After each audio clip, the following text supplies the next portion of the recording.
Fire. Air. Zuko, pangeran yang diasingkan, adalah wajah dari sebuah konflik yang kita semua kenal. Perang melawan diri sendiri. Ia adalah seorang pemuda yang hidupnya diwarnai oleh ambisi yang bukan miliknya, dikejar oleh masa lalu yang terus mencengkeram. Apa yang membuat Zuko begitu dekat dengan hati kita bukanlah kekuatannya sebagai pengendali api, tetapi caranya bergulat dengan kelemahannya. Caranya menemukan kembali siapa dirinya sebenarnya. Dalam perjalanan Zuko, kita melihat refleksi diri kita sendiri, pertarungan dengan rasa gagal, pencarian makna, dan keinginan untuk diperbaiki. Ini adalah kisah tentang keberanian untuk berubah, tentang bagaimana kita bisa bangkit bahkan ketika dunia terus menjatuhkan kita.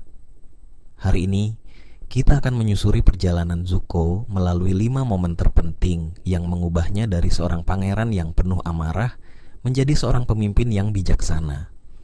Namun, perjalanan ini lebih dari sekedar cerita. Ini adalah undangan untuk kita semua merenung. Apakah kita cukup berani untuk menghadapi luka-luka kita sendiri?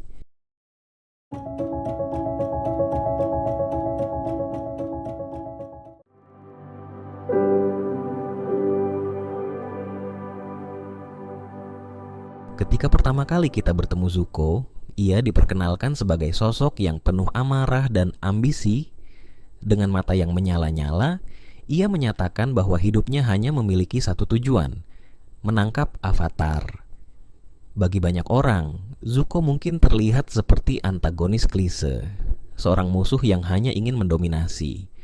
Namun, jika kita melihat lebih dekat, ada sesuatu yang lebih dalam di balik amarahnya. Zuko bukanlah seseorang yang mengejar kehormatan demi kehormatan itu sendiri. Ia mengejarnya demi sesuatu yang lebih besar, pengakuan dari ayahnya. Setelah diasingkan dari negaranya sendiri, Zuko merasa bahwa ia telah kehilangan segalanya. Dalam pikirannya, hanya dengan menangkap Avatar, ia bisa membuktikan bahwa dirinya layak untuk dihormati, bahwa ia masih memiliki tempat di keluarganya. Namun, ambisi ini sebenarnya bukan milik Zuko.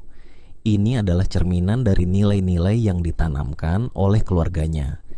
Nilai-nilai yang salah kaprah tentang kehormatan dan kekuatan. Kehormatan bagi Zuko saat itu adalah sesuatu yang harus diraih melalui kemenangan dan pengakuan dari orang lain. Ia tidak menyadari bahwa kehormatan sejati berasal dari dalam dirinya sendiri. Di balik semua ambisinya, Zuko adalah seorang anak yang terluka. Ia memendam rasa sakit yang mendalam akibat ditolak oleh keluarganya, terutama ayahnya. Dalam hati kecilnya, Zuko hanya ingin diterima, dihargai, dan dicintai. Tapi rasa sakit itu berubah menjadi kemarahan, dan kemarahan itu menjadi bahan bakar yang membakar seluruh hidupnya. Pamannya Iroh mencoba membuka mata Zuko bahwa kehormatan sejati bukanlah sesuatu yang bisa diberikan oleh orang lain. Tetapi pada tahap ini, Zuko masih terlalu terjebak dalam rasa sakitnya untuk memahami pelajaran itu. Ia masih percaya bahwa satu-satunya cara untuk memulihkan harga dirinya adalah dengan memenuhi tuntutan ayahnya. Adegan pertama Zuko ini mengajarkan kita bahwa obsesi terhadap validasi dari orang lain hanya akan membuat kita semakin jauh dari diri kita sendiri. Seperti Zuko, banyak dari kita yang terjebak dalam harapan orang lain mencoba membuktikan sesuatu yang sebenarnya tidak perlu.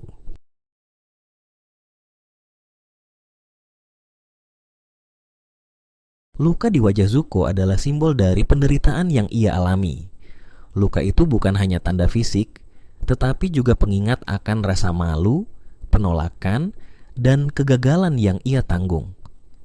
Dalam episode ini, kita diperlihatkan kilas balik tentang bagaimana Zuko mendapatkan luka itu dan apa yang sebenarnya terjadi di Agni Kai yang mengubah hidupnya selamanya. Zuko masih muda saat itu, penuh semangat dan keyakinan. Ia berbicara di ruang sidang militer, mencoba menunjukkan kepeduliannya terhadap para prajurit. Tetapi apa yang ia dapatkan bukanlah penghargaan, melainkan hukuman. Ayahnya, Ozai, menganggap tindakan Zuko sebagai bentuk pembangkangan, sebuah dosa yang hanya bisa ditebus dengan pertarungan. Ketika Zuko menolak untuk melawan ayahnya, Ozai melihatnya sebagai kelemahan. Di depan seluruh pengadilan, Zuko dihukum dengan cara yang paling kejam, dibakar oleh ayahnya sendiri. Luka itu menjadi pengingat abadi akan rasa malu dan kegagalannya. Tapi lebih dari itu, luka itu menjadi bukti bahwa ia telah ditolak oleh ayahnya, seseorang yang seharusnya melindungi dan mencintainya. Luka di wajah Zuko tidak hanya merusak penampilannya, itu juga menghancurkan rasa percaya dirinya. Ia merasa bahwa dirinya tidak cukup baik, tidak layak, dan tidak berarti. Luka itu mengajarkan Zuko tentang rasa sakit, tetapi juga memulai perjalanan panjangnya untuk menemukan apa artinya menjadi diri sendiri. Episode ini menggambarkan bagaimana pengalaman traumatis dapat meninggalkan bekas yang mendalam, baik secara fisik maupun emosional, tetapi trauma juga bisa menjadi titik awal untuk pertumbuhan dan perubahan jika kita memiliki keberanian untuk menghadapi rasa sakit itu. Bagi Zuko, luka ini adalah awal dari pencariannya akan kehormatan. Tetapi perjalanan itu belum selesai. Ia masih perlu belajar bahwa kehormatan sejati bukanlah tentang penampilan atau pengakuan, melainkan tentang integritas dan keberanian untuk menerima diri sendiri.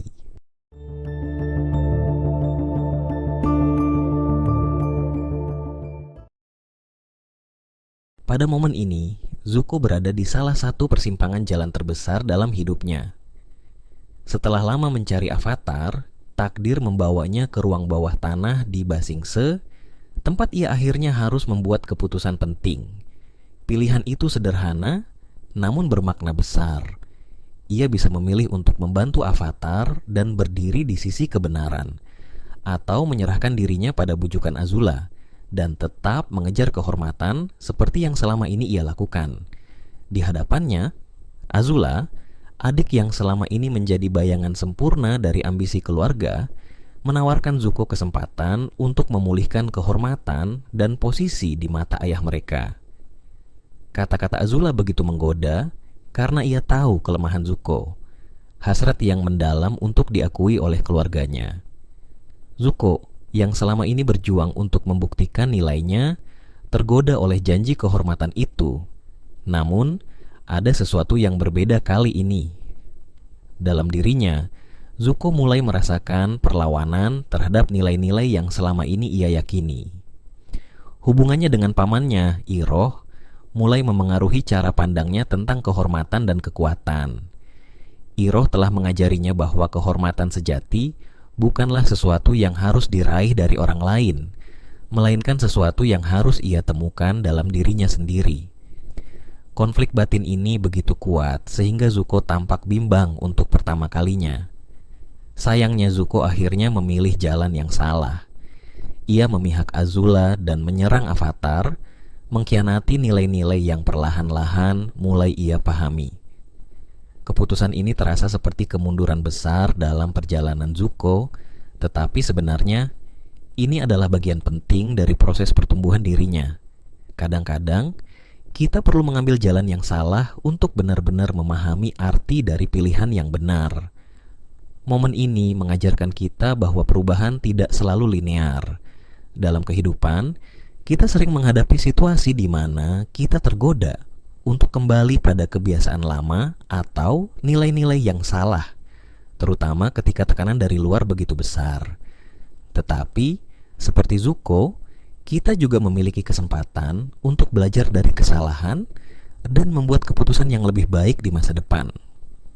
Zuko mungkin memilih jalan yang salah di sini, tetapi keputusan ini memberinya pelajaran penting bahwa kehormatan yang ia kejar selama ini hanyalah ilusi. Kehormatan sejati tidak datang dari pengakuan keluarga, melainkan dari keberanian untuk melakukan hal yang benar, meskipun itu berarti melawan mereka yang selama ini ia cintai.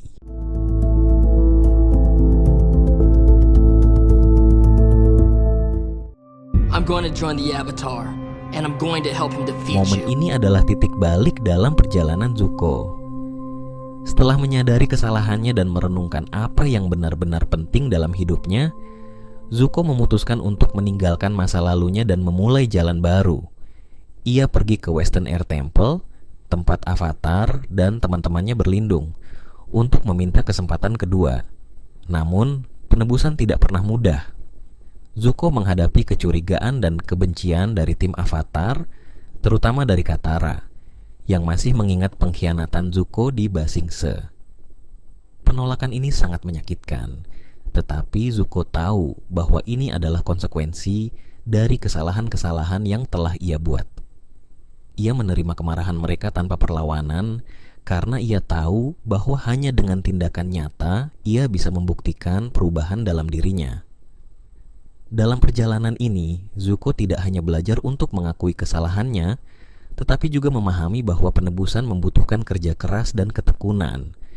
Ia mulai membantu Avatar dalam pelatihan pengendalian api, menunjukkan bahwa ia tidak hanya ingin meminta maaf, tetapi juga ingin berkontribusi pada perjuangan mereka. Hubungannya dengan Avatar menjadi simbol dari pertumbuhan Zuko. Sebelumnya, ia melihat Avatar sebagai musuh, simbol dari semua yang menghalangi jalannya menuju kehormatan. Tetapi sekarang, ia melihat Avatar sebagai seorang teman dan seorang guru, seseorang yang membantunya menemukan makna baru dalam hidupnya. Momen ini mengajarkan kita bahwa penebusan adalah perjalanan yang panjang dan seringkali sulit. Namun, dengan ketulusan, keberanian, dan kemauan untuk berubah, kita selalu memiliki kesempatan untuk memperbaiki diri dan menjadi lebih baik. Zuko membuktikan bahwa tidak ada kata terlambat untuk berbalik arah, selama kita mau menghadapi konsekuensi dari masa lalu kita. Pada akhirnya, keputusan Zuko untuk bergabung dengan tim Avatar menunjukkan bahwa ia telah melepaskan masa lalunya yang penuh amarah dan keinginan untuk balas dendam. Ia kini memilih jalan yang lebih sulit tetapi lebih benar, jalan menuju kedamaian dan kebenaran.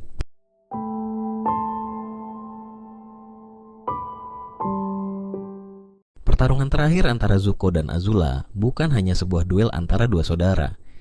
Ini adalah simbol dari perjalanan Zuko untuk menemukan jati dirinya. Di satu sisi ada Azula yang mewakili nilai-nilai lama keluarga mereka, kekuatan, ambisi, dan kehormatan yang diperoleh melalui dominasi.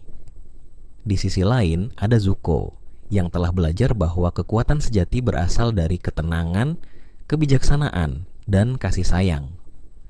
Zuko memasuki pertarungan ini dengan keyakinan yang baru. Ia tidak lagi didorong oleh amarah atau rasa sakit, tetapi oleh ketenangan dan tujuan. Ini adalah bukti dari pertumbuhan Zuko sebagai individu. Ia telah melepaskan luka-luka masa lalunya dan menemukan kekuatan dalam dirinya sendiri. Sebaliknya, Azula semakin tenggelam dalam kegilaan dan ketidakstabilan. Pertarungan ini menunjukkan bagaimana nilai-nilai yang salah dapat menghancurkan seseorang dari dalam. Azula mungkin lebih kuat secara fisik, tetapi Zuko memiliki keunggulan yang lebih besar, kestabilan emosional dan keyakinan pada apa yang benar. Ketika Zuko mengorbankan dirinya untuk melindungi Katara dari serangan Azula, ia menunjukkan bahwa ia tidak lagi bertarung untuk dirinya sendiri. Ia bertarung untuk melindungi orang-orang yang ia cintai dan untuk menciptakan dunia yang lebih baik. Momen ini mengajarkan kita bahwa kekuatan sejati bukanlah tentang mengalahkan orang lain, tetapi tentang keberanian untuk melindungi apa yang benar.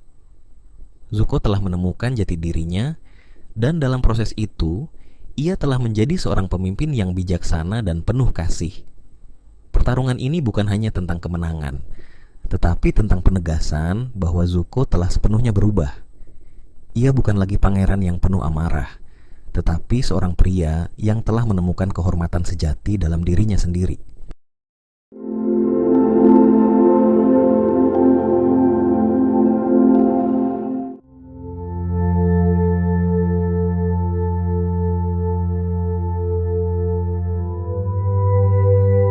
Perjalanan Zuko adalah cerita tentang pertumbuhan, rasa sakit, dan penemuan jati diri. Ia adalah simbol dari banyak dari kita, orang-orang yang merasa terjebak di antara apa yang dunia harapkan dari kita dan apa yang sebenarnya kita inginkan. Ia menunjukkan bahwa tidak peduli seberapa jauh kita telah tersesat, selalu ada jalan untuk kembali. Kita melihat Zuko sebagai seorang anak yang terluka, seorang pangeran yang diasingkan, seorang pria yang penuh konflik. Tapi yang membuat perjalanannya begitu bermakna adalah keberaniannya untuk menghadapi rasa sakit itu, untuk tidak membiarkan luka-luka masa lalunya menentukan masa depannya. Ia memilih untuk berdamai dengan dirinya sendiri, menerima kelemahannya, dan melangkah maju dengan keberanian. Zuko mengajarkan kita bahwa kesalahan bukanlah akhir dari segalanya, tetapi bagian dari perjalanan kita sebagai manusia. Dalam hidup, kita mungkin tergoda untuk mencari validasi dari orang lain, entah itu dari keluarga, masyarakat, atau lingkungan kita. Namun, pada akhirnya, kebahagiaan sejati tidak datang dari apa yang orang lain pikirkan tentang kita, tetapi dari bagaimana kita melihat diri kita sendiri. Ia juga mengingatkan kita bahwa perubahan sejati tidak datang dari penolakan terhadap siapa kita sebelumnya, tetapi dari penerimaan diri dan komitmen untuk menjadi lebih baik. Luka di wajah Zuko, yang dahulu menjadi simbol rasa malu dan penolakan, kini menjadi tanda kekuatannya, bukti bahwa ia telah menghadapi cobaan terbesar dalam hidupnya dan keluar sebagai pribadi yang lebih bijaksana. Dalam hidup kita, mungkin ada saat-saat di mana kita merasa seperti Zuko, dihantui oleh rasa gagal, kehilangan arah, atau merasa tidak cukup baik.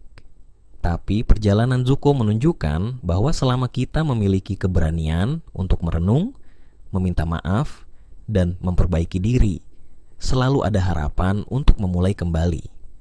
Akhirnya, pelajaran terbesar dari Zuko adalah ini: kehormatan sejati tidak datang dari kekuatan, kekayaan, atau pengakuan orang lain. Kehormatan sejati adalah hidup dengan prinsip, menjalani hidup yang jujur pada diri sendiri, dan memilih untuk menjadi lebih baik setiap harinya. Seperti Zuko, kita juga mampu berubah. Dan dalam perubahan itu, kita dapat menemukan makna sejati dari hidup kita.